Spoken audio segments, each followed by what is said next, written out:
नमस्कार. आजचा माझा रिव्ह्यू आहे 12th फेल मूवीबद्दल. या मूवीबद्दल काय बोलणार. समीक्षकांनी सुद्धा नावाजलेला आणि प्रेक्षकांनी डोक्यावर घेतलेला असा हा यावर्षीचा चित्रपट आहे. साधी सरळसोट कथा तर आहेच, पण एका मुलाचा खडतर मार्ग दाखवणारी आहे की 12वीत फेल झाल्यानंतर त्यांनी आयुष्यामध्ये सक्सेस कसा अचीव केला. या कथेचा मुख्य भाग म्हणजे विक्रांत मेसी याची ॲक्टिंग आहे. कथेचं सादरीकरण आणि सहकलाकारांनी दिलेली साथ याच्यामुळे चित्रपट अतिशय सगळ्यांना आवडलेला आहे. परंतु या चित्रपटाबद्दल इतरांना काय वाटतं त्यासाठी आज मी एका गेस्टला बोलवलेलं आहे, तर त्यांचं मत जाणून घ्यायला मला नक्कीच आवडेल. कारण हा जो चित्रपट आहे ह्या नुसता एक चित्रपट नसून एक विचारमंथन आहे. तर चला बघूया त्या काय म्हणतात ते. नमस्कार. मी जसं आधीच्या व्हिडिओमध्ये मेन्शन केलं होतं की आजचा माझा हा जो मूवी रिव्ह्यू असेल हा एक हायब्रिड रिव्ह्यू असेल. तर त्या रिव्ह्यूसाठी आज माझ्याबरोबर आहेत डॉक्टर सुनीता कटारिया मॅडम. नमस्कार. मॅडम पीडियाट्रिशियन आहेत, रेडिओलॉजिस्ट आहेत आणि एक वेलनेस कोच आहेत आणि मेंटल हेल्थ क्षेत्रामध्ये पण खूप काम करतात. तर मॅडमला मला असं विचारायचं आहे की प्रत्येकाला सक्सेस स्टोरी बघायला आवडते किंवा बरेच मूवीज हे सक्सेस स्टोरीवरती काढले जातात, पण हा जो पिक्चर आहे याचं नावच 12th फेल आहे. तर त्याबद्दल तुम्हाला काय वाटतं. अगदी खरं आहे. प्रत्येक स्टोरीज या सक्सेसफुल स्टोरीजवरच आधारित मूवीज आपण बघतो नेहमी. पण या मूवीचं जेव्हा मी टायटल वाचलं ना 12th फेल, तेव्हा मला खरंच असं वाटलं की या मूवीमध्ये काहीतरी वेगळंच असावं. आणि मूवी पाहिल्यानंतर तर मला असं वाटलं की म्हणजे फेल्युअरची स्टोरीज नाहीये यामध्ये. म्हणजे ही कथा आणि त्याचं सादरीकरण अप्रतिम आहे. आणि या स्टोरीमध्ये प्रत्येक स्टेजवर आपल्याला काहीतरी मोटिवेशनल काहीतरी शिकण्यासारखं आपल्याला मिळालेलं आहे. त्यामुळे 12th फेल ह्या स्टोरीपेक्षा म्हणजे काहीतरी मोटिवेशनल स्टोरी आहे हेच मला याच्यातून या स्टोरीमध्ये आहे असं मला वाटतं.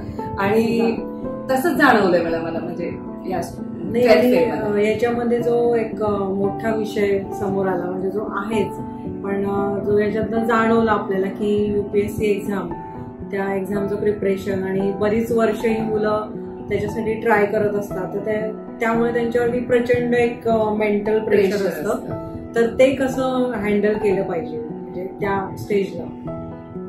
आता या अशा UPSC एक्झामसाठी प्रचंड संख्येने मुलं या एक्झामसाठी तयारी करत असतात, आपल्या सगळ्यांना माहिती आहे. पण ही तयारी करत असताना ना त्यांच्या समोर बऱ्याच अडचणी पण असतात आणि या अडचणीतून त्यांचे मेंटल प्रेशर वाढत असतं. सगळ्यात सुरुवात तर असते मेंटल प्रेशर वाढण्यासाठीची सगळ्यात महत्वाची कारणं काय असतात की एक सुरुवात असते की त्यांची फॅमिली बॅकग्राऊंड आणि त्यांची परिस्थिती. मग तिथूनच काहीतरी मनातून ते खचत असतात की माझी परिस्थिती तशी नाहीये, मग मी मला ही पुस्तकं घेणं, महागडी पुस्तकं किंवा मग मला क्लासेस मी करू शकणार का, इथं त्यांचे थोडेसे ते मनाने थोडे खचतात. दुसरी गोष्ट जी येते ती एकदा जेव्हा या कोर्सला त्या रिअलिटीमध्ये उतरतात, ती मोठी मोठी पुस्तकं, म्हणजे त्या अभ्यासाचा विस्तार, हे सगळ्या फील्डचं त्यांचं नॉलेज हे बघून त्यांना थोडं दडपण येतं की नक्कीच मी या परीक्षेला सामोरं जाऊ शकेल का, मी ह्याची कोपअप करू शकेल का, ह्याची तयारी करू शकेल का, ही गोष्ट. नंतर अजून फॅमिलीचं प्रेशर असतं कारण थोडा दीर्घ काळ लागत असतो या परीक्षांमध्ये, त्यामुळे फॅमिलीच्या अपेक्षा वेगळ्या असतात. आणि सगळं करताना आपल्या सोबतची मुलं काही चांगल्या फॅमिली बॅकग्राऊंडची असतात, मग त्यांच्यासोबत राहताना कधीतरी आपल्याला कमीपणा जाणवतो, इन्फेरियरिटी येते.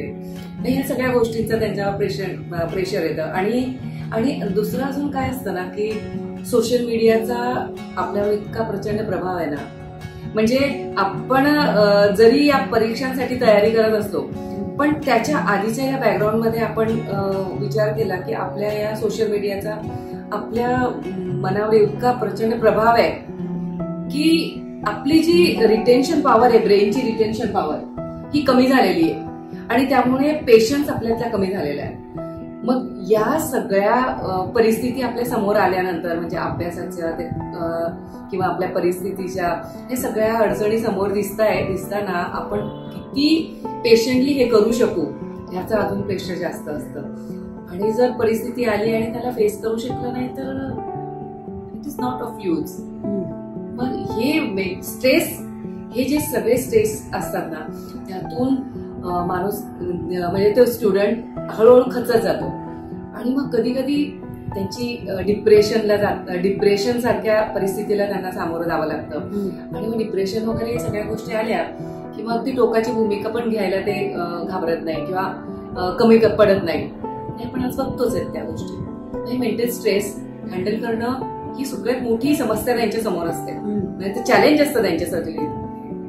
एक्झॅक्टली, म्हणजे तुम्ही जसं आता मेन्शन केलं की यांना, या मुलांना हे जे बाकीचे प्रॉब्लेम्स असतात जसं फायनान्शियल आहे किंवा अभ्यासाचं टेन्शन, त्याप्रमाणेच सोशल मीडिया हे सुद्धा एक म्हणजे एक प्रॉब्लेमच क्रिएट झालेला आहे. कारण खरंच त्यांनी आपल्या मेंटल हेल्थवर फार वाईट परिणाम होतो. आणि तसंच त्या अनुषंगानेच मला पुढचा प्रश्न असा विचारायचा आहे की पिक्चरचं जे नाव आहे 12th फेल, तर फेल्युअर हा एक स्टिग्मा आपल्या समाजात मानला जातो. खूप जण याच्यातनं खचून जातात आणि कायम आयुष्यभर त्यांच्या लक्षात राहतं की आपण 10th फेल आहोत, 12th फेल आहोत. फार कमी जण हे ओव्हरकम करून आयुष्यात सक्सेसफुल होतात. जसं या पिक्चरमध्ये दाखवलेलं म्हणजे लाईव्ह उदाहरण आपण बघतो मनोज कुमार शर्मा यांचं, की त्यांनी आपलं फेल्युअर कसं सक्सेसमध्ये कन्वर्ट केलं. पण हा जो स्टिग्मा आहे यांनी बऱ्याच लोकांच्या ओव्हरऑल मेंटल हेल्थवर परिणाम होतो. तर त्याबद्दल काय वाटतं तुम्हाला? मी खरं सांगू का, मी सगळ्यात आधी तर आपले दिग्दर्शक विधू चोप्रा सर यांना धन्यवाद देते की त्यांनी हा चित्रपट काढला आणि प्रत्येकाने बघण्यासारखा आहे. लहान मुलांपासून ते मोठ्यांपर्यंत बघण्यासारखा मूवी आहे. अप्रतिम सादरीकरण आहे या मूवीमध्ये. आता नाव जरी 12th फेल असलं पण प्रत्येक स्टेजवर यांनी मोटिवेशन दाखवलं आणि एक सरकारी कार्यालयामध्ये फेस करणाऱ्या अडचणी, त्या फेस करताना आपली होणारी ओढाताण, ह्याच्यातून आपण काहीतरी सनदी अधिकारी व्हावं ही मनात इच्छा बाळगून आणि ती अगदी जिद्दीने चिकाटीने येणाऱ्या परिस्थितीतून सामोरं जाऊन त्याला आणि जिद्दीने ती आपली अधिकारी होणं म्हणजे हा जो प्रवास त्यांनी दाखवलाय ना या चित्रपटात अप्रतिम आहे. आणि खरं तर यातूनच मला एक मेसेज द्यावासा वाटतो की यशस्वी होण्यासाठी अपयश ही पहिली पायरी आहे. म्हणजे अपयश ही यशाची पहिली पायरी आहे, हे या चित्रपटाचा सारांश असं मला वाटतं. कारण आता आपण बरेच पिक्चर असे बघतो जे एंटरटेनिंग असतात आणि खूप दिवसांनी असा एखादा पिक्चर असा बघायला मिळतो की ज्यातनं खरंच आपल्याला काहीतरी शिकायला मिळतं. तर त्या पिक्चरचं जे या पिक्चरचं जे तुम्ही अनालिसिस केलेलं ते अगदी परफेक्ट टू द पॉइंट केलेलं आहे. तर एक असं टेक होम मेसेज काय सांगाल शेवटी? फार महत्वाचं आहे. मला असं वाटतं की ही मूवी बघितल्यानंतर आपल्याला असं वाटतं की फार अडचणींना तोंड देऊन हा 12th फेल झालेला मुलगा सनदी अधिकारी झालेला आहे. पण या प्रत्येक स्टेजवर त्यांनी आपली जिद्द सोडलेली नाहीये. गोल त्याचा फिक्स आहे आणि त्याच्याकडे वाटचाल करायची हे मनाने फिक्स केलेलं आहे आणि त्याची मनाची तयारी आहे. बाह्य परिस्थिती त्याच्यासाठी अनुकूल नसताना सुद्धा ओनली अँड ओनली मनाची ताकद एवढी त्याची स्ट्रॉंग आहे की तो येणाऱ्या प्रत्येक परिस्थितीला, त्या प्रवासाला, खडतर प्रवासाला पार करून त्याने आपलं गोल अचीव्ह केलंय. यावरून मला एकच सांगायचं वाटतं की एकच असा टेक होम मेसेज मला हा द्यावासा वाटतो की जर मनाची स्ट्रेंथ स्ट्रॉंग असेल ना, तुम्ही जर मनाने स्ट्रॉंग असाल तर यू कॅन विन एनिथिंग. आणि जर तुम्हाला सक्सेस व्हायचंच असेल ना, सक्सेसफुल जर लाईफ मध्ये व्हायचं असेल तर तुमची मनाची स्ट्रेंथ वाढवणं फार अत्यंत गरजेचं आहे. आणि आजच्या परिस्थितीमध्ये जर मनाची स्ट्रेंथ वाढवायची असेल तर तुम्हाला योगा, प्राणायाम आणि मेडिटेशन याशिवाय पर्यायच नाहीये असं मला वाटतं. So if you win the game any, म्हणजे कोणत्याही प्रवासामध्ये जर तुम्हाला सक्सेस व्हायचं असेल ना, करिअर असो, एज्युकेशन असो, कोणत्याही परिस्थितीमध्ये सक्सेस व्हायचं असेल ना, so you have to have the mental strength, strong mental strength. That is my take home message. खरंय. आणि पिक्चरची जी टॅगलाईन आहे ती पण तीच आहे की हार नाही मानूंगा. तसं पिक्चर बघून मला वाटतं की आपण सगळ्यांनीच प्रेरणा घेतली पाहिजे. आणि मी आणि मॅडमने आम्ही दोघींनी चित्रपट बघितला आणि आम्हाला खूप आवडलाय. तर आम्ही नक्कीच रेकमेंड करू की सगळ्यांनी हा चित्रपट बघावा. स्पेशली जे अभ्यास, ज्यांना स्पर्धा परीक्षांचा अभ्यास करायचा आहे त्यांच्यासाठी पण प्रेरणादायी आहे आणि तो हॉटस्टारवरती उपलब्ध आहे. आणि जीवनात प्रत्येक गोष्टीसाठी तुम्हाला हा मूवी काहीतरी शिकवून देतोय. बरेच प्रसंग असे आहेत की त्यातून तुम्ही काहीतरी शिकताय.